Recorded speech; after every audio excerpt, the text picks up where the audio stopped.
For the good of all Cree. For the good of all Cree. That was well synchronized. We went up at the exact same time. That was see, that wasn't bad at all. No, I think we did really good. See, we're on the ball already, Daniel. We're already on it, Walter.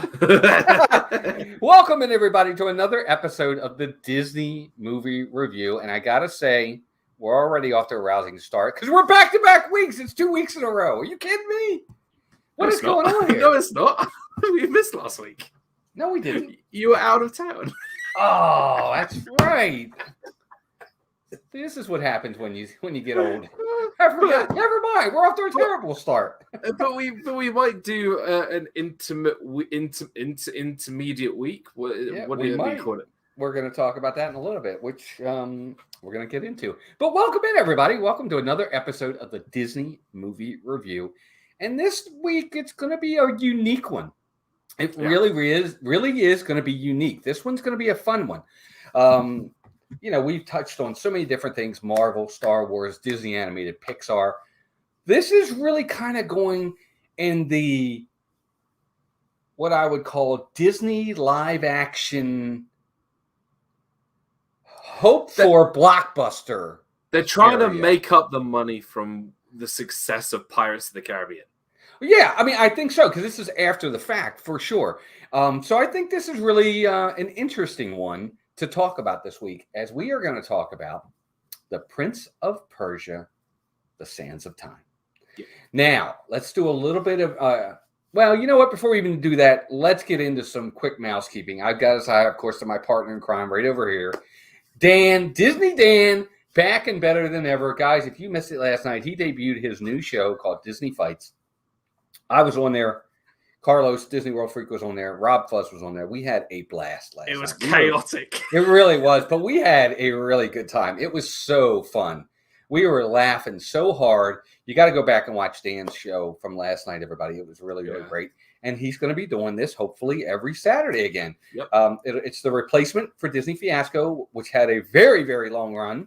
And 143 episodes. 143 episodes. And I'm sure that this run is going to be very close to the same. I never like to be definite about anything, but I'm sure, fingers crossed, Daniel's going to make it great. So be sure to check out my partner channel, Dan, right there, Disney Dan.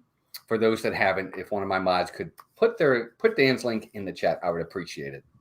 And speaking of mousekeeping, Dean over at The Live Place. Check him out, theliveplace.com, for family-friendly streams.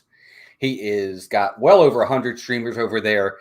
He is your TV guide for live stream. But it's not all Disney over there. It's Disney and other genres as well. But the one thing they all do have in common, they're family-friendly. Check them out. Yeah. Speaking of partner channels, this guy right here, Disney Dan, is one of my partner channels, along with Steve's World, who goes live on Monday nights, with just another Monday night. Diz Our Dream, who goes live actually right after us at 7 o'clock. They're going to be live from Magic Kingdom, so we're going to bring you all over there when we're done. And they also go live, of course, on Saturdays and Sundays like us from the parks, and Thursdays with Dreaming with Our Pals. And, of course, the Pete McDevitt Show. Pete is live every day of the week, 24/7. He's live all the time. Even when you're asleep, Pete's live. So check out all of our partner channels. Members, welcome in to all of our members. Thank you for your membership, your extra generosity and loyalty. You guys are amazing. Membership does have its privileges, buttons, postcards, T-shirts, depending upon what level of membership you have. Membership live streams, check it out. Never expected, but always appreciated. And now, Daniel, let's say hi to everybody in the chat. We got a lot of people. We do. We got Charles Martin is here. Dennis Algazi is here. Jeannie52573. Cy. What's up, Cy? Good to see you, dear.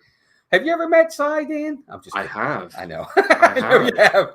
Cy, Kirsty, Hannah. I know. That's amazing. Talking Mickey Project is here. What's up, Emma? Emma, you have a birthday. Is that today, I think? Happy birthday. A happy birthday. I think it is today. Well, happy birthday to Emma. Melissa Mouse Talk, very beautiful young lady. I've met her before. Richard the Legend, Arjohn's one of our members, is here. Of course, Sai is a member as well. Let's see who else is here. I think we're up to date. No. Let me see. There's Christina. Christina Loud is here. Super Wayne is here. They're both members as well. Samantha Lowe is here. Welcome in, Sam. Good to see you. We also, wow, yeah, it just jumped on us. Holy cow. Yep. Let's see who else I got. I've got Mickey Stein. Welcome in. Good to see you. Vicky Pauly is here. Charles Martin is here. I already said that. Yes, it was. Walt, thank you. Well, happy birthday. Yes, Emma, that's amazing. Walt, no, the question is, have I met Dan? And the answer is yes. I says yes. Wow, you put too much expectation on me. That's That's what she said right there. There you go. All right. So I think we are up to date. Everybody's saying happy birthday to Emma. Emma's wonderful. Emma's got a small show as well where she does a lot of great interviews, which Melissa and I were one of them. And she is a blast with her mom and dad on there as well. awesome. Look who else is here. The one, the only, Donna Jaworski, the first lady of YouTube. That is true. That is true. She is in a lot of ways, for sure. True. All right, so let's get started here on our Disney movie review, The Prince of Persia, The Sands of Time. Okay, let's talk about this. So, a couple things to go over before we even get into this. 2010. It's the year the movie came out. Yes. Its box office worldwide gross was $336 million. It did $245 million internationally, $90 million domestically here in the U.S. Yeah. I'll say this right off the bat before we get into the whole film itself. This was a disappointment for Disney. Okay, they really thought this was what Disney thought was going to be the next Pirates of the Caribbean franchise. That was their real hope here. For those that also don't know, this is based off of a video game. Well, very popular video game franchise of its time. I mean, you look back on it in spite, if anybody knows of their, current gaming sort of background, it kind of based around games like Assassin's Creed, which again was made into a movie as well. But a lot of these modern video games have based around the Prince of Persia, so it was a very popular franchise of its time. And actually, The Sands of Time was an actual game, so it's quite interesting. Yeah, Saria Myers, good to see you again. Saria, haven't seen you in a while. I hope you're doing well. Matt Simba 2 is also here. Let me say hi to Matt. And I think that's everybody for now. Am I the only one who actually liked this movie? Well, we're going to find out in a minute, Saria. We are going to talk about that in just a minute. Ian is also here. What's up, Ian? Welcome in. He says, I actually enjoyed this movie. Well, we're going to see if you're all alone on this one. Mickey Stein said, I played that game back in time. I love that. Emma, what I'll do is I will get you in with maybe a show in the future. Usually we like to get it set up well ahead of time so that we can prepare and prep and everything like that. I thank you for asking. I know a couple people will best, but we'll see about getting you on with another one for sure. And I apologize. It's just we like to kind of prepare it well ahead of time. And we would like to say, whenever we do pick the next movie, if you really like that movie that we're choosing for next week's show, get in contact with one of us, and we'll happily bring you on the show. Just it needs to sort of happen again, like we said, a bit before time. Yep, for sure. Wendy Luhu is in the house. Wow, look at that size here. Wendy's here. That's amazing. Richard, it's another month. Whoa, it is 24 months for Richard. Richard, you're amazing. Thank you, dude. We appreciate you, brother. That's awesome. But yeah, don't worry about it, Emma. We'll look into that for the future. I promise you, dear. Yeah, for sure. All right, so let's get into this a little bit. So the Sands of Time. We have Jake Gyllenhaal. We have a really good cast, actually. Really good cast. We have Jake Gyllenhaal. Yep. We have Gemma Arterton. Yep. We have Alfred Molina. We have Ben Kingsley. We have some stars in this movie. We really, really do. We just have Marvel villains in this film. We got Mysterio, the fake Mandarin, and Doc Ock. It's true. We do. We really have a lot of people that have gone on to be in more Disney stuff. They really have. This movie is based around Persia, the time of the Persian Empire, and the king of Persia, and the Sands of Time, which we will get into. Now, the king at the time, whose name escapes me, they kind of give you a little bit of a backstory to start about this king who has two sons during his reign that he hopes, but he does have a brother as well. That's Ben Kingsley, whose name is Nizam, I think. Nizam or Nizar, I think. And he has two sons. And as time goes on, they grow up. And one day, while the king is going through the market, he sees an act of bravery and what else do I want to call it? Just selflessness from this peasant boy in the market, where this boy saves another boy. And his name's Aladdin. No. His name's We'll get to that. Dastan. His name's Dastan. Yes. And he's probably 10, I'd say, at this point. And he sees him save another boy. He saves his life. But he gets caught because he kind of defies the king as he's going through. He kind of fights with his guards. Well, the king really likes this, and he decides, you know what? What a great bravery thing. He says, doesn't always have to have noble blood to be part of family. He likes his make, what this kid's about. And he takes him in. He takes him in and makes him like one of his own son, which I think was neat. I thought that was a neat little, when I first saw that, I thought, that's interesting. What's up, Steven? It reminded me a lot of Wolves and Mowgli kind of vibe. Yeah, absolutely. I agree 100%. What's interesting is, we're looking at the Persian Empire, and I think it's quite interesting. It was interesting for me because what I do in my everyday life, I look at ancient history and ancient civilizations, and I look at the ancient Greeks, the ancient Romans, and the Persians were often a big sort of opponents against the ancient Greeks. And so I've always not seen the Persians in a villainous, evil sort of side, but I know of their history. And it's quite interesting to see how Disney have portrayed the Persians in this light, because look, it's a Disney film. It's not going to be accurate in terms of their mannerisms. None of this, you can say they're Persians, but they really aren't Persians at all. They're nothing like what they were, thousands of years ago. Right. But again, it's just giving you a setting. It's giving you where it is. Right. But they're really portrayed as good guys in this. They are portrayed as sort of the protagonists. And no, we're not talking about the Phoenicians, Wendy. Phoenicians, they came a couple of hundred years later. That's funny.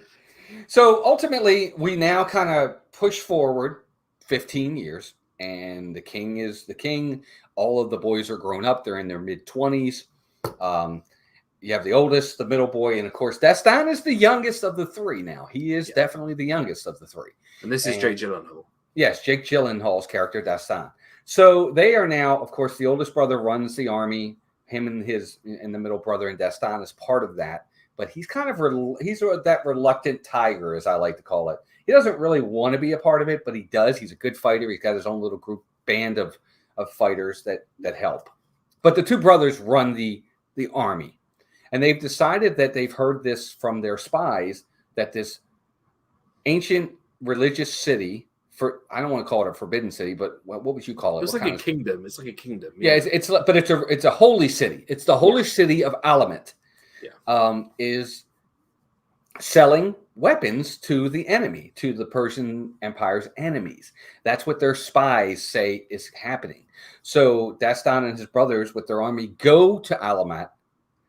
And they're not supposed to invade it. They're supposed to just go there and take over this other place, but they decide to invade and attack Alamut because of what the spies have told them.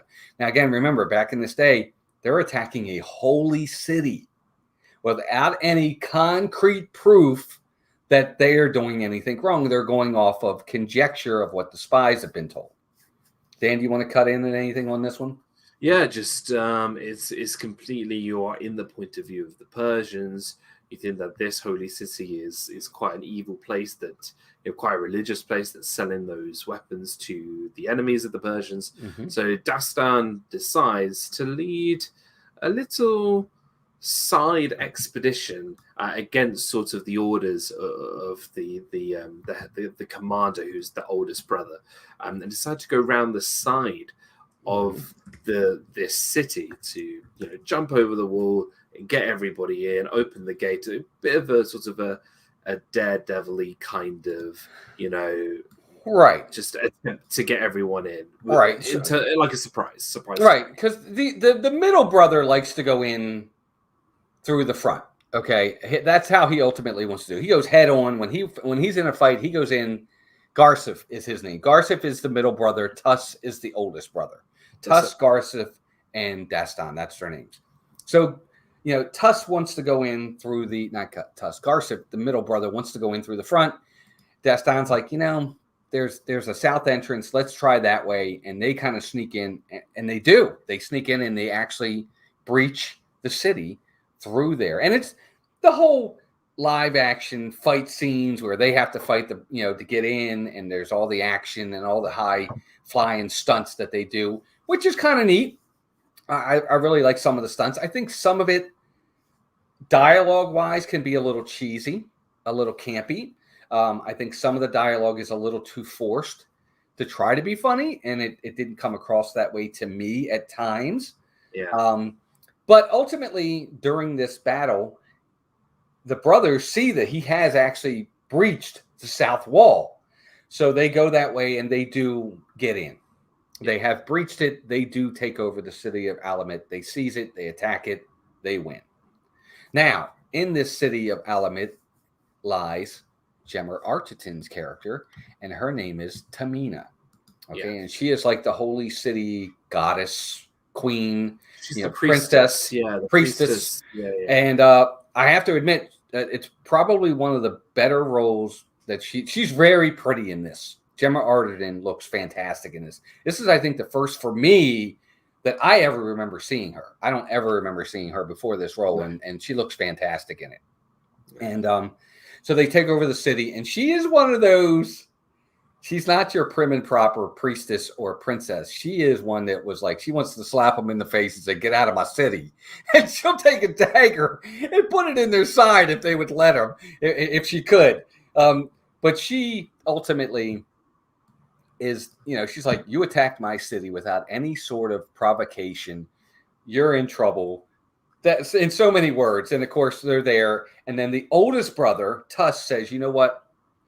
We're going to search your city because we've been told that you have all these weapons, illegal weapons that you're selling to the enemy, and we're going to find them." But what he also says is, what we can do is we can make a union here. And he says, instead of us killing you, if you'd like, you can marry me. The oldest brother says this. And she kind of says yes, Dan, wouldn't you say? She kind of does. Well, she says yes because she finds out that Dastan has taken a weapon. Right. And this weapon was kept in like a vault, and it was a very small dagger. And a very, very pretty looking dagger. Like, it's one of those, almost as like an antique sort of dagger. And it's clearly had some form of importance. So Dastan takes it, he puts it on him, he puts it on his belt. And clearly the only reason why we have Tamina interested in marrying is because she just wants to get close to, the princes, so that she can just take the dagger back, because clearly that's some importance there. Yeah, and let's talk about that. By the way, Brandon and Heidi, welcome in. Hey, Brandon and Heidi. And Nathan and Rita, welcome in. Hey, Nathan. So, ultimately, in this city of Alamut, they are protecting this dagger. That's really the ultimate reason why they're there. And she is the sole protector. That's her job, to protect this very magical and important dagger that holds the sands of time inside of it. And what we will see as time goes on is whoever holds the dagger, if they press it, they can go back in time 10 seconds or 10 seconds or something. 10 minutes or something. Something like that. They can go back in time. It was a very specific amount of time. Yeah, for a certain amount of time. And they're the only ones that will remember that they went back in time. Everybody else will forget, but they'll remember. Now I knew that dagger looked familiar because J.J. Abrams borrowed that dagger for episode 9. It looked familiar.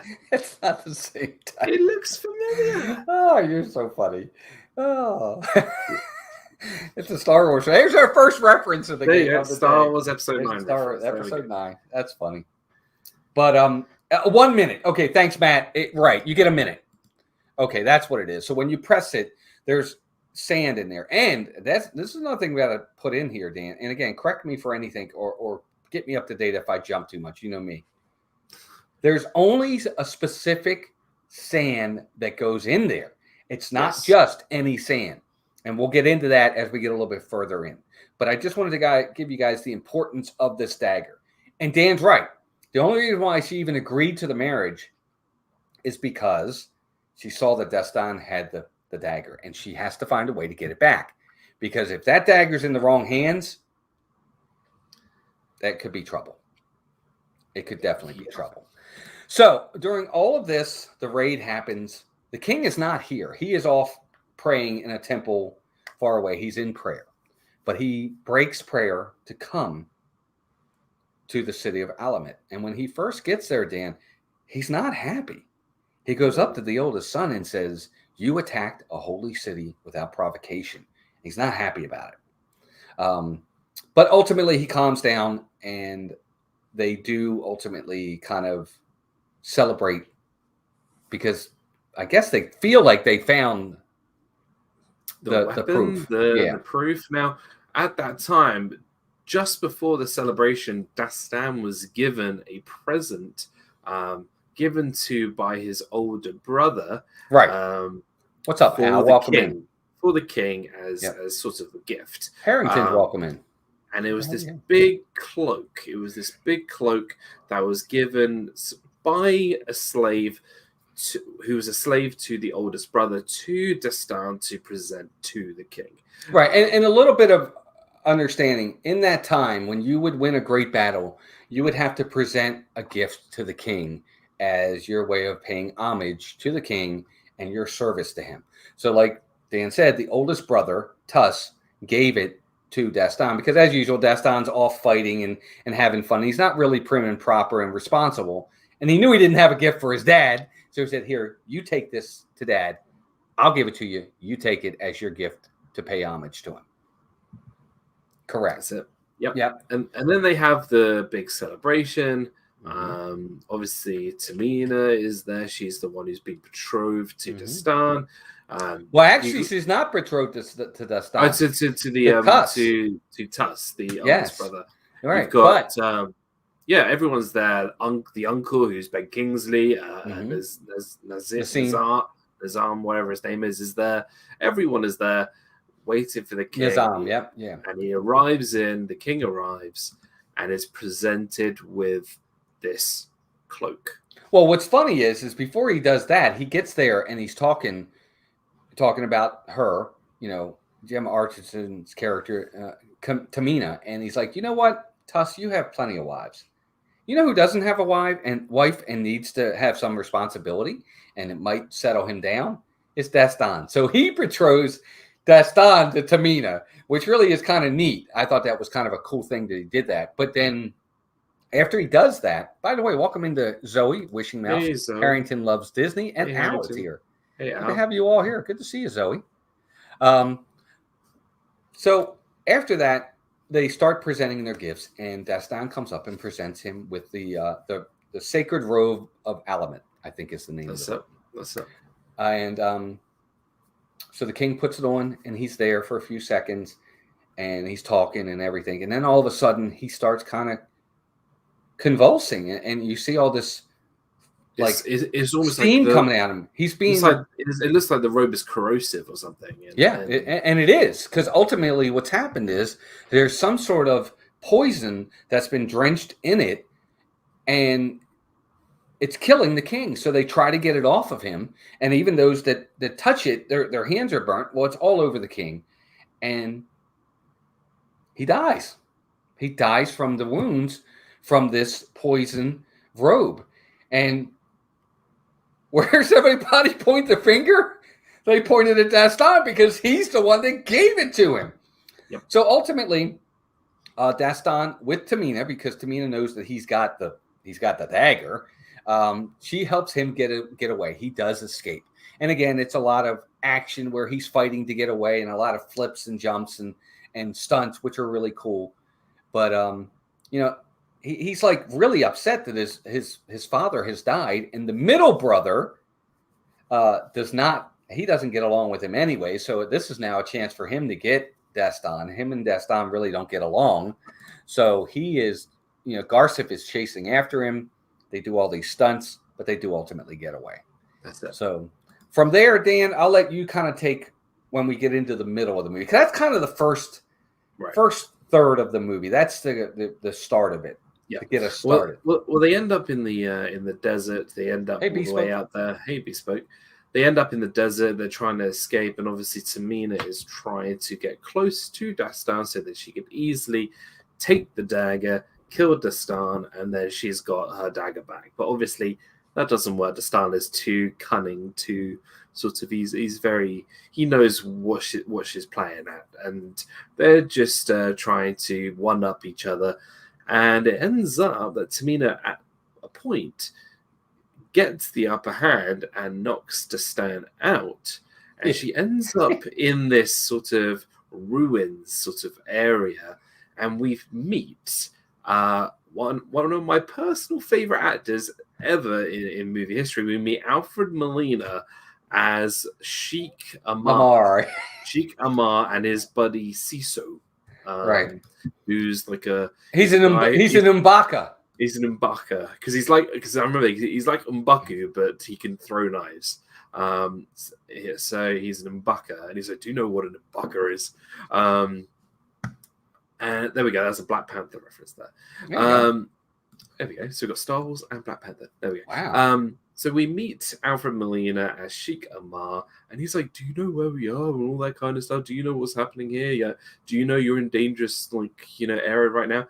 And it so happens that with Sheikh Amar and Susa and all the other sorts of people that follow him happens to be Dastan. He's recovered and is on a horse and takes back. Well, they got him too, and they got him first, and then ultimately after they got him, because he was knocked out from Tamina, so he wakes up. And Alfred Molina, the Sheik, and all, they're around him, and he has to make some sort of deal with them.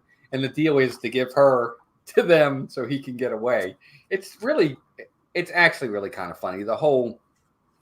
Would I say it's an unnecessary part of the movie? Yes. Absolutely. It is. But it's filler. It's a little bit of comic relief. It's a way to add some characters in that, do we necessarily need them? Do we need this entire part of this movie? Probably not. But it fits well enough for me. But it's just kind of your comic relief section of the film. If you want to talk about time filler segments, should we talk about the ostrich racing scene? Exactly. I mean, and when they go to the city where he lives, the city of scavengers or something that they call it, it's really kind of a ruse so he doesn't have to pay taxes. Yeah. The Sheik doesn't want to pay taxes, but he's running an ostrich race gambling rink there, and then Tamina's been sold to him, and she's out there selling drinks even though she really doesn't want to because she's a princess. She doesn't know what she's doing. But they kind of turn on him. They kind of turn on Dastan, and he has to get away. So he lets out all the ostriches. They go all over the place, and him and her get away again.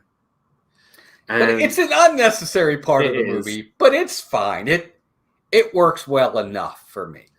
Now, moving back into more of the main plot, Dastan believes that his closest ally inside, inside his sort of family is his uncle. His uncle. Uncle Nizam, played by Ben Kingsley. Absolutely. So they decide to go back, and Dastan is kind of in disguise and trying to meet up with Nizam and trying to say, "Hey, can we chat? Can we just talk about something? Like, can I explain that I didn't kill my father?" Well, remember now, he's actually going back into the mouth of the lion because they're taking his father back for his funeral, back to their city. Well, everybody's there. The guards are all there. The brothers are there. The uncle's there. He really shouldn't go back there. That's not where he should be. But he loves his father, wants to see his father. He wants to try to clear his name. So that I just want to kind of give that context as to where they're going and why. So he does go back, and Dan's right. And his uncle does meet up with him. And he kind of talks to him about, "Hey, look, I didn't do this. And, I think this is what's going on. I don't think it's about weapons. I think it's about this dagger." And he shows his uncle the dagger. Well, does he? He does show him the dagger. I thought. Well, no. He tells him, but he didn't have it. Yeah, that's what it was. Swipes it. I'm sorry. She swiped it. He wanted to show him the dagger, but he didn't have the dagger with him. And then I'll let Dan explain what happened next. Tamina swipes it from him before the meeting, and we get a really sort of important part of the movie because we look at Nizam's hands, Ben Kingsley's hands, and they're burnt. He says it to him too. He says, "Why are your hands burnt?" Yeah, they're burnt, and we're like, well, it kind of makes sense because to put the robe, that poisonous robe, in the box, he had to hold it, and clearly, the person who gave the eldest brother the robe, who gave it to Dastan, who gave it to the king, was the king's brother, Nizam. Yeah, Nizam. He was betrayed. He's Scar. Yeah, basically he is. Yeah, he's Scar. He's Scar. Hey, there's another reference. He did it, and ultimately he is doing it to ultimately be king, but he is doing it to turn back the sands of time because he wants to go back, because there's a small little snippet where they talk about the king and his brother when they were younger, went out to hunt, and a tiger almost killed the king, but the brother, Ben Kingsley's character, Nazar, saves his life. And now he wants to go back and kind of retract that and take it back. Kind of like, in Thanos, when they said, when Don Cheadle's character said, let's just go back in time and just, kind of do that to Thanos, baby Thanos. Same concept. Ben Kingsley wants to go back, Nazar wants to go back and erase that and not save his brother so that he's king. The two sons never existed, and Dastan's back in the gutter. Thor should have gone for the head. That's what I said. Hey, Chris, welcome in. What's up, Chris? And Timmy Ray the King, welcome in. Hey, Timmy Ray, welcome in. So we find out that Ben Kingsley Nizam is the villain of the story, and the middle brother does sort of a surprise attack on Dastan, and then there's another sort of acrobatic flippy flip escape kind of thing, and they try and tell the second brother, hey, this is wrong, this is not what's happening, it's not, I didn't kill the father, and they do another escape. Yeah. Now, the one thing I will say is during this whole time, there's this, what they consider to be mysterious, mystical group of assassins called Assassins or Hassansins. And everybody doesn't think they really exist. They think they're mystical, just awful name, by the way. Yeah, Hassansins or whatever they're called. And but they actually really do exist. And Ben Kingsley kind of hires them. Says, look, I need this from you, and we'll do this for you. So they're out there and they're trying. So there's all these different things going on. There's really a lot going on in this movie. You have the Assassins trying to find Dastan and Tamina and Dastan trying to get back. Now they're trying to get back to Alamut, and there's just a lot going on in this movie. Dan, we want to talk about the scene with the Hassansins at the temple when they go. Remember, because she's going to take the dagger.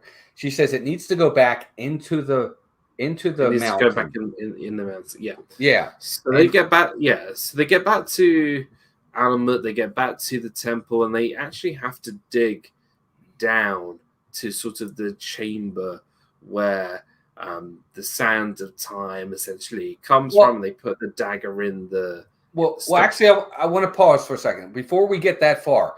Remember when she goes to the temple and everybody's dead? And the Hassansins. I'm talking about that part because it's important, because at that point, the brother gets there first before the Assassins get there. The middle brother gets there, okay, and captures Dastan, and he talks to him. Okay, Garsif talks to him, and he tells Garsif, he's like, look, I didn't do this.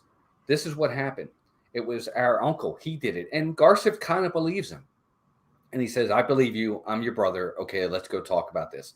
And then that's when the Hassansins attack and they kill the brother. Garsif dies. He gets killed. And then that's when they realize at that point where she's like, okay, I can't put it back in the mountain at this point. We need to take it back to Alamut. I guess I'm kind of losing my train of thought. But yes, they need to go back there because ultimately now Ben Kingsley's character is going back there as well. And what is it that's in the bottom, underneath the ground, Dan? Well, wasn't it like this big rock thing that can kind of go back in time sort of to any point? And it's not, they can click the button and on the top of the dagger they can go back 1 minute, but this is like they can go back in time to any point and redo it all again. And we do want to mention that if a person does go back in time, only they remember. Obviously, only they remember. Correct. Obviously, because they're the ones right holding the dagger. So. Right. So at this point, they go back to Alamut, and the oldest brother, Tuss, is still alive. And Daston's like, look, I need to show him. He'll trust me. He really will. I need to do this. As he's like, I think this is a bad idea. We shouldn't do it. But here's what happens.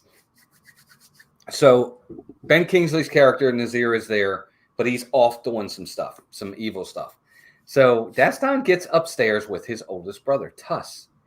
And he kind of takes him by the neck and says, tell your guards to leave. I need to talk to you alone. And he does. And then he's standing there and he tells his brother, look, I didn't kill father. It was our uncle Nazir. He did it. I promise you it wasn't me. And he says, and I can prove it to you. He says he's after this very magical dagger. It's called the dagger of time, or whatever they call it, the holy dagger. And he says it's got the sands of time in it where you can go back in time a minute or more. And he wants to put it inside the mountain and go all the way back to when Dad and him, when he saved our father, and erase that so that we never exist. Yep.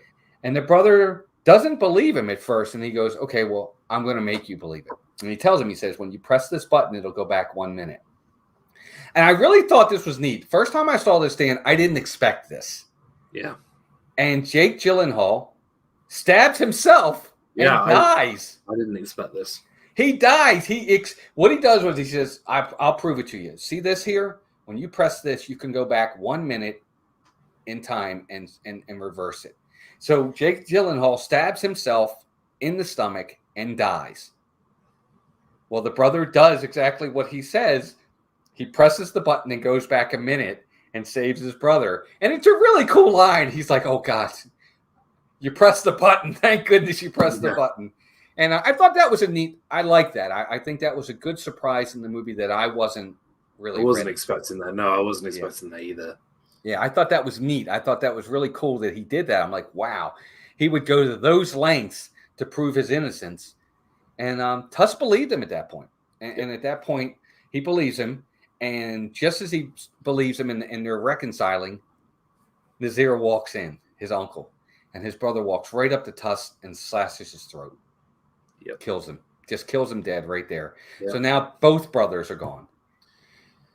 And that was, again, kind of upsetting that he did that quickly. He didn't even have a chance to defend himself. He just took him out right away. Yeah. And this is where I'm going to talk bad about the movie. At this point, I'm thinking to myself, well, let's see. The king's gone. The two oldest brothers are gone. He really doesn't need to do the dagger anymore. He's next in line anyway. He's the king. But I digress. So at that point, he does get the better of Daston. He does get his hands on the dagger, talking about Nazir, Ben Kingsley character. And now he starts to venture down into the ground where the mountain has this never-ending swirl of the sand you need to put into the dagger. Yeah. And Dan, I'll let you talk about what happens if you put the dagger in the sand and it's uncontrolled. What can happen? I'll let you kind of explain that part. You're giving me a lot of pressure. I watched it like a week and a half ago. Oh, all right, I'll do it. You want me to do it? I just watched it. Wasn't it? They go all the way back. It'll destroy the world. It'll destroy the world. It'll destroy the world. It'll actually. It won't do what Nasir hopes it'll do. It'll destroy the world. Everybody will die. It's like, because they talk about that too. Initially, the gods came down and started to destroy the world when they made a pact with this one girl, which happens to be Tamina, to save everybody because there is good in the world. Well, if you put it in the mountain and you can't control it and you open up the dagger, it'll destroy everything, the entire world. So nobody will live. And that's the big consequence to it. Yeah. So they end up fighting on pretty much at this point where they put the dagger in this rock, the side of the mountain. Well, let me say this too. As they're fighting, it's Tamina, Nazir, and Daston. Yeah. And again, Nazir gets the better of Dastan. He's kind of hanging over the edge, and he kind of throws Gemma Arterton's character, Tamina, off the edge. Ben Kingsley's character. Well, he throws her, and he grabs her at first, talking about Dastan. He grabs her, and he's holding her, and she's like, look, I'm not important. You need to get the dagger. She says, just let me go. Yep. And she falls, and she dies. She Black Widowed. Yeah, she dies. She basically, well, she didn't want to fall, but she understood that he wasn't going to be able to save her and get to the dagger in time. No, the dagger's the soul stone. There you go. Right, I guess. There you go. But I was really surprised by that, too, the first time I saw it. I'm like, what? She's going to? I can't believe this. Everyone does. It seems like it. So she does. She falls to her death. And so it's just him and Nazir left. And they're fighting. And Nazir puts the dagger in the mountain. Yeah. And all you know what breaks loose. You see it firing out of the dagger, and they can't control it. And then you start to see this giant sandstorm start to destroy the earth. And it's crazy. And then all of a sudden, and this is where it gets a little weird for me. I'm like, they could have done that a little bit better. Then all of a sudden, you start to see him going back in time. And you're starting to see him kind of, you know, when you do a rewind and everything goes backwards, kind of like that. They're going back. And then all of a sudden, Jake Gyllenhaal closes it. Yeah. And we're back to the very first scene when he first gets the dagger. Yeah. Which is okay. I'm cool with that. I get it. He went back far enough in time. And, of course, he remembers everything. And then he goes up to his brothers after, again, this is right after the battle when they first take over the city. They haven't gone up to her yet, Tamina. And he comes up to his brothers and he goes, look, he goes, this is all treachery. There are no weapons here. It was done by our uncle, Nazir. He's the traitor. He's trying to get our father's, you know, kingdom. He's trying to get the crown and do away with us. Yeah. And at first, you know, Nazir is like, hey, he's out in the sun. He's not thinking straight. This isn't right. Blah, blah, blah, blah, blah. And then they do believe him. And then that's when Ben Kingsley's character tries to attack. Yeah. He tries to attack and kill Dastan. He got desperate. He thought his plan was going to get ruined. Yeah. And yeah. But and actually, he actually kind of almost had him. Dastan had him and then got up. And as he got up, he came up from behind like he was going to stab him in the back. And Tuss, the oldest brother, killed him. He killed the uncle. And that was the end of Ben Kingsley's character. Yeah. And then after that, they go upstairs. And, you know, the king's still alive. You don't see him, but he's obviously still alive at that point. And then the oldest brother, Tuss, goes up to her. And this time he goes, we should have a union between your city and our kingdom. And he goes, and I think you should marry Dastan. Yep. And he has to do it all over again. Yep. And then he's got to meet her again. He knows her, but she doesn't remember him. So he's got to meet her all over again. Anthony the Bowler Man, welcome in. Good to see you. And Pamela Hoffman, welcome. And that's kind of how it ends. At that point, you know, he's like, you know what? I'm really looking forward to getting to know you. And something like that. And that's kind of how the movie ends. That's it. Yeah. So there you go. It's a movie that's got a lot of different parts happening, but it's all connected together to the one main story. And I don't have a problem with that. But that's it. It's a movie that was 12 years ago now. I can't believe it's been 12 years, 2010. Yeah. But in Disney's eyes, it was a box office bust. It was a failure. It didn't make a lot of money. It literally only just made a profit with its international market. Like it bombed. Like it only made about 100 million, right? Which is nothing in movie talk. Well, here in the U.S., it didn't even make that. It made 90.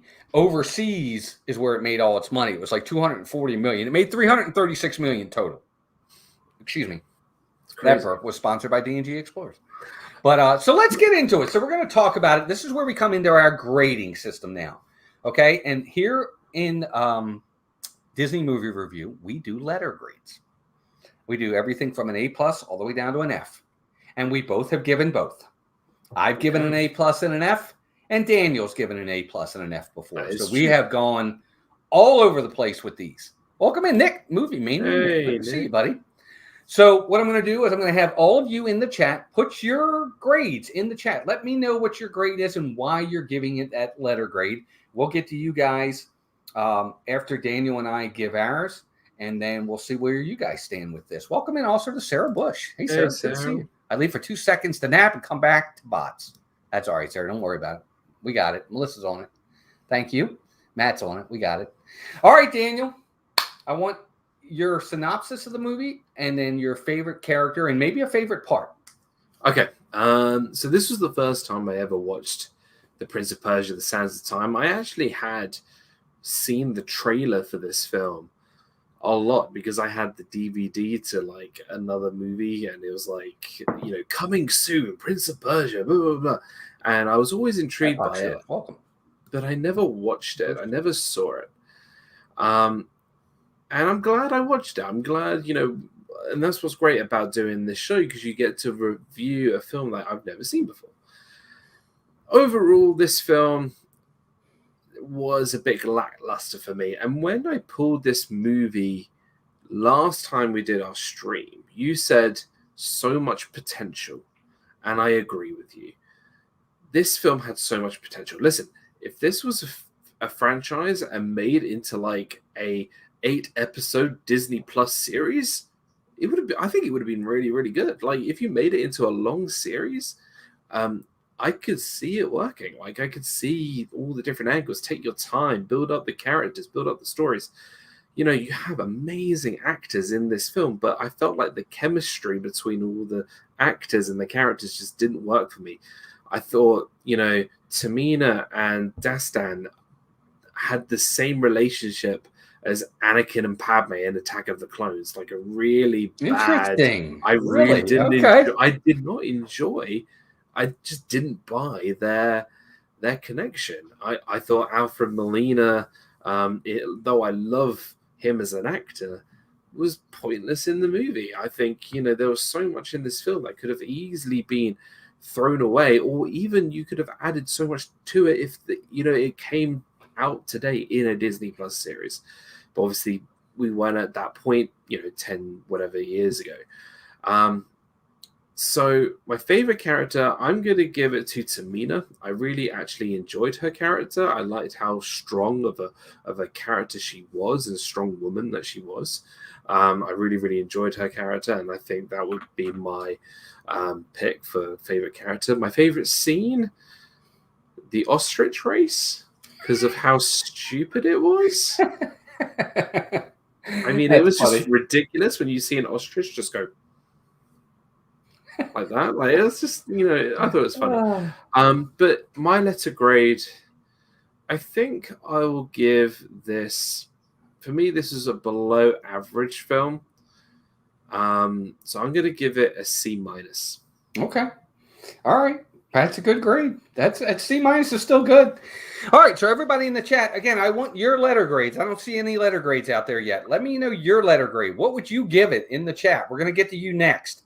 I want to know your letter grades because it's important.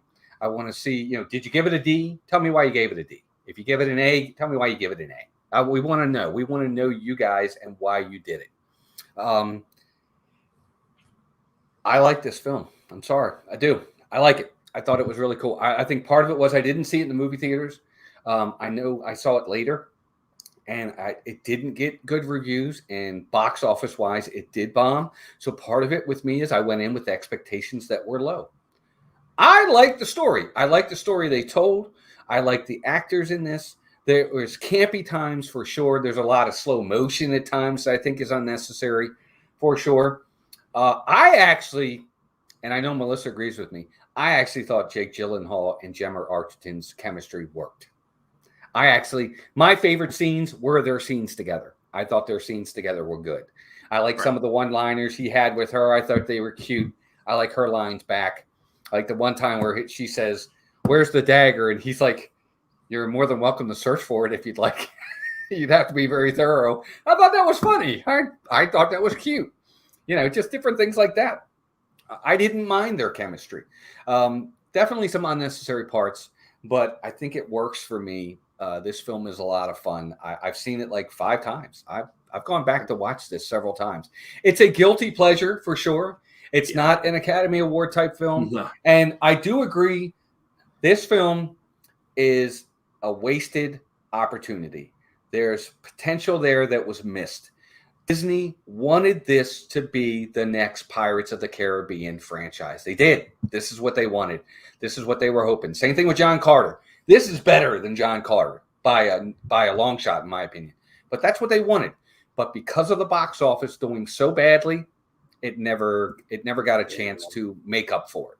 So for me, my letter grade is going to be higher. And you guys might laugh at me, but this is my letter grade. I'm going to give it a B. I like this film. Nice. We enjoyed it.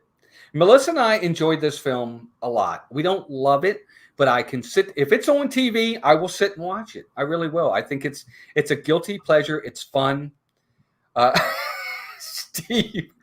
Steve's in the chat. What's up, Steve? Steve says I give it a D because Walt liked it. It's not a great film. Not at all. Absolutely not. It's not going to win Academy Awards or anything like that. But for me, it's a fun, guilty pleasure. It's a little too over campy at times. Absolutely. But for the most part, I enjoy it. And all right, let's see what everybody has to say in the chat. Dan, I'm going to let you go. But we're going to start with, I think, Melissa. Melissa was first. She gives it a B. Movie Mania Nick says, I saw this film and I thought it was okay. Not the best, of course. It has a great cast, but how they were presented did not fly with me. I give it a C. I'm kind of in the same boat with you, Nick. Soraya gives it a C+. Sarah Bush, I will say a C- because I haven't seen it in a while, but I don't remember being too impressed. Have to try it again, I guess. Yeah, please give it another go. Yeah. My chat just jumped. Tons of potential, but scenes are rushed in areas, lacking in others, and needs a cast overhaul. There you go. Absolutely agree. Sympathy Matt gives it a B-. It entertained me. Pamela Hoffman gives it a C+ because I feel the movie was a 3 out of 10. Okay, they definitely have good banter. Anyway, says Melissa. Steve gives it a D, I think, because not for any reason for the movie, just because of you, Walt. Thank you. Let me see. What else? Did we miss anybody else? Oh, no, Steve actually does enjoy it. Did enjoy it. Yeah, I did too, Steve. I'm telling you, but I took it for what it was, Dan. I really did. I took it for what it was. I knew going in it wasn't gonna be Pirates of the Caribbean, which is I love Pirates. Who didn't love Pirates first time I saw it, right? You're like, whoa, this is amazing. I didn't expect that. But for what I expected, I think it passed my expectations. So that's why I think I got it so high. There you go, gang. That's our review. I think for the most part, we're all in the C area. I think I only saw one D out there. So C or higher for this. I think that's a good rating for this film. I really do. Well, I get a C-. So. Well, but C, it's still up there. It's not a D. It's not an F. I don't think that's a bad. I don't think that's a bad. For me, I don't anyway. I think you gave it a pretty good grade for sure. Al says, not applicable. Didn't watch it. Just came on to hear the opinions. Well, thanks, Al. Watch it. I'd like to know what you think. And Daniel would agree. I know all of these Disney movie reviews. We highly recommend that you go and watch these films. If for nothing else, to say you have added another one onto your list of movies you have watched. Trust me, there's some that I wish I didn't, but I did. Yep. George of the Jungle. But I did it anyway, and it is what it is. But these are a ton of fun to do. And now we've come to the part of the show.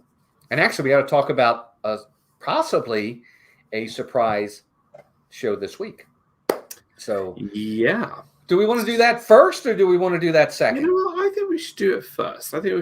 So, at some point this week, you are going to have a Disney movie review special, and we're calling it the non-Disney movie review. Ooh. What a great name! It's a great name. The thumbnail is going to be the Disney movie review logo with a big X. Right. And I think what we might do is we might put out a poll, or we might just see, Walt might pick a movie, or I might pick a movie, and then you guys might vote on which movie you would like us to review. And bearing in mind, this movie that we're going to choose has nothing to do with Disney.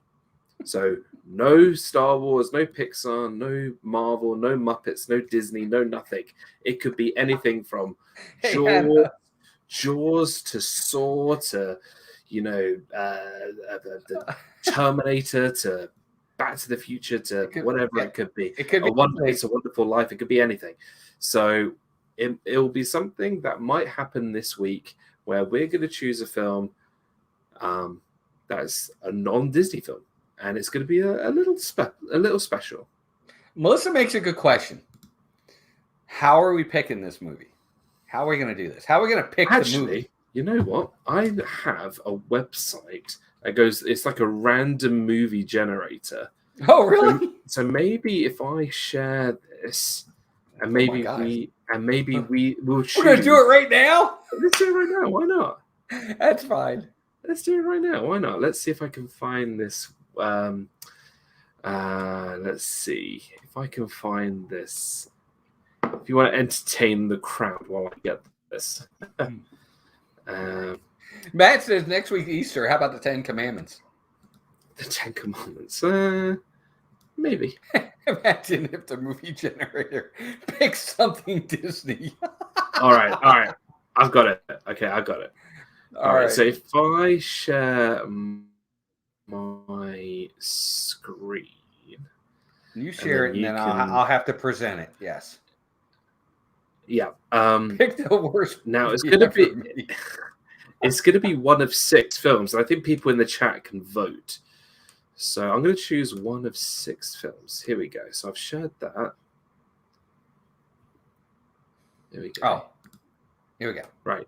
So it's going to be random genre, rated random, year random, quantity. So the amount of movies they're going to generate. Should we put it to 6 or should we do it to 4? 6.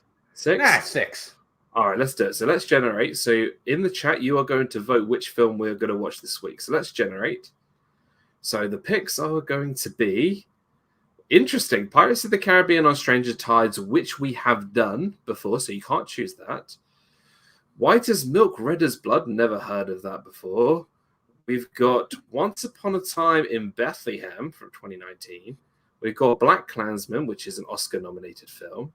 We've got Justice League Crisis on Two Earths, okay, which is an animated film, or Kingdom Ashin of the North. Redo it. Or should I go one more time? Should I spin one more time? Please do another regen. We're going to regenerate. I am not doing those 6 movies. We got to have something that's at least a little bit better. Okay, let's see. Oh, my God. What are they choosing from? These are Escape Plan. Okay. And the others we don't know of. Okay. Well, I know the Shallows. I'm gonna keep going until we get at least 2 movies that we know. We got to get at least 3 or 4. Hold on, everybody. Here we go. We got Harry Potter and the Goblet of Fire, Divergent, Other Boleyn Girl, yes. Rent, Psycho, or Ali. Wow, these are good picks. Right. Okay, so there you go, gang. Right. So Harry Potter and the Goblet of Fire, Divergent, Other Boleyn Girl, Rent, Psycho, or Ali. Which film would you like us to review this week? All right. So I see 1 for Divergent. Oh, God. Jeannie says Harry Potter. Saria says Harry Potter. So we've got 2 Harry Potters and 1 Divergent. Come on now. We got 23 people in here. No one wants us to review Psycho? 4 Harry Potters so far. Looks like 5 Harry Potters. No one wants Psycho? Really? 6 Harry Potters, because there's Matt from what I'm seeing. Let me see. We've got 1, 2, 3, 4, 5 Harry Potters so far. I think it's all Eraserhead. Eraserhead's not on there. So far, it's Harry Potter. We've got. I'm going to give everybody a couple more seconds here, and then we're going to make a decision on what we're going to do. No one wants Psycho. Nobody wants Psycho. I don't blame them. There's another Sean Christensen. Welcome in. Divergent. There's another Divergent. Or Let's see. Anyone seen Rent before? All right, everybody's saying hi. I think we're going for Harry Potter. It's like it's looking like it. Oh no, I've opened a new tab. There's a Psycho. There you go. Yay! Yay! Psycho got a vote. There we go. Thanks, Al. Thanks, Al. We appreciate it. That was only a pity vote, wasn't it? Mm-hmm. I think we're going with Harry Potter, aren't we? It looks like it. I see a Harry Potter, like Hannah says. Harry Potter's got 5. We've got Divergent at 2, and we've got Psycho at 1. I'm going to count it down from 10, 9, 8, 7, 6, 5, 4, 3, 2, 1. There you go. All right, so we are going to review Harry Potter and the Goblet of Fire. Now, it's going to be on Daniel's channel this week. Daniel, what day of the week, other than Tuesday, because, of course, Tuesday night I have Insanity, but do you have another night that you would like to do? I think we could probably do maybe Thursday night, possibly, or Wednesday night. Wednesday would be better for me. Thursday, I've almost forgot it. I'm sure Melissa was about to say no, right? But Thursday night, I'm out because we are away. Right. So Wednesday's good. Wednesday's night is good with me. All right. Wednesday, what time? Same time. 6 p.m.? 6 p.m. You got it. There you go, gang. 6 p.m. this Wednesday. Special non-Disney episode of Disney Movie Review on Daniel's channel. So, guys, if you haven't already subscribed to Dan's channel, please go over there and subscribe. He's one of my very good friends. He is a former cast member. He loves Disney, and we're having a blast with these. And then we now have to pick for Sunday's show, also on Dan's channel. So Dan's getting 2 streams this week for Disney Movie Review. We gotta help him out with these views and subscribers. So be sure to go over there. 91J, welcome in. Right. Drum roll for Sunday. What movie will we be reviewing Sunday on Dan's channel? Oh, let's get controversial. Oh, Lord. We're getting really controversial. Is this Song of the South? No. This is probably even more controversial. Really? Which movie over the last, let's say, 6 years has been the most controversial movie for fan opinion? Oh, no. We are watching, ladies and gentlemen, The Last Star Jedi. Wars The Last Jedi. I knew it. Oh, no. Oh, yeah. Controversy on... Oh, that's right. Sunday's Easter. Are we good to go? I'm good with Sunday. I think we're good. I'm good with Sunday. I think we're good. I think we're good for Sunday. I think we're good.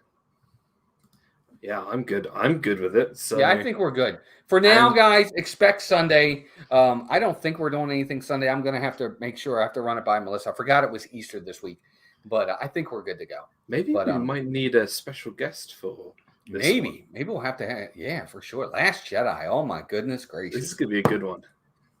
We haven't done a Star Wars review since... When was the last Star Wars review? Was it Sith? We did Revenge of the Sith. We did the Lego Star Wars holiday special, didn't we? And that was over a year and a half ago. Yeah, for sure. But I don't know. Well, there you go, gang. Disney Movie Review in the books. You're going to get not one, but 2 of them on Dan's channel this week. Wednesday at 6 p.m., we're going to review The Goblet of Fire, Harry Potter, which is going to be great. And then Sunday at 6, we're back on Dan's channel again for the one and only Star Wars, The Last Jedi. Oh, I'm looking forward to that. It's going to be a doozy. That one's going to be an interesting one. You do not want to miss Sundays or Wednesdays, but especially Sundays. But they're going to be great. But thank you to everybody in here for being here. We appreciate all of you. And thank you. Wow, we are really getting hit with some trolls. Thank you, Melissa, and all the mods out there. Yeah, guys, hang in there, mods. Help us out because we got a ton coming in right now. But thank you all for being here. We had a great time. Dan, what's coming up on your channel? Let them know. Yeah, Remind them. So I started a brand new show which replaced my previous show, Disney Fiasco, which is 7 p.m. on Saturday. It's called Disney Fights, and it's pretty much a show of chaos, and it's putting our friends, our community members against each other, where we just talk about the craziest Disney and Marvel and Star Wars and Pixar themed questions. I mean, we had questions yesterday. Which is the cutest Pixar character? Which movie over the last 10 years was the best from Disney animated pictures? We had who is the most powerful Marvel character in the MCU? We had all these questions, and Walt and my buddy Rob Fuzz and Carlos from Disney World Freak fought it out in quite honestly the funniest show I think I've done in quite some time. It's a really great show. Go back, check it out, and I guarantee you will laugh, because who doesn't love a bit of friendly competition / anger / debate? It was just a lot of fun. Go watch it. We had a blast, and that will continue 7 p.m. on Saturday on my channel. And we'll see in the future who can defeat the champ, Carlos from Disney World Freak. He is the current inaugural Disney Fights champion. Sarah Boy says I can't look at cars the same now. Holy Porsche. I know. Daniel, thanks for being here, buddy. I'm so glad we're back. This has been awesome. These are a blast. I love doing these reviews, and the fact that you're doing a show on Saturday again just warms my heart, and everybody else's. We've missed having you around, so it's good to have you back in the fold for sure. As for us, guys, we've had a great weekend of streams. Obviously, we'll be back next weekend for streams in the park. I think Saturday is Animal Kingdom, and Sunday will be Magic Kingdom. Early morning streams as usual. Tuesday's Insanity is going to probably be on location. Don't hold me to it, but expect that. That's coming up too. And of course, Wednesday with Dan and Sunday night with Daniel as well. It's going to be a blast. Yep. But thank you all for being here. Thank you to all the members. Thank you to the mods. You guys had to work tonight for some reason. I don't know why they're in here, but we had some trolls in there tonight. You guys are fantastic. But we love all of you. Thank you all for being here. Disney Dan, Steve's World, Pete McDevitt, This Our Dream partner channels, Dean over at the Live Place. Check them all out. They're all amazing. Thank you to, again, members and mods. You're all amazing. We'll see you next week. For the good of all Cree. For the good of all Cree. Take care of yourselves and each other, everyone. Have a great day. Bye now.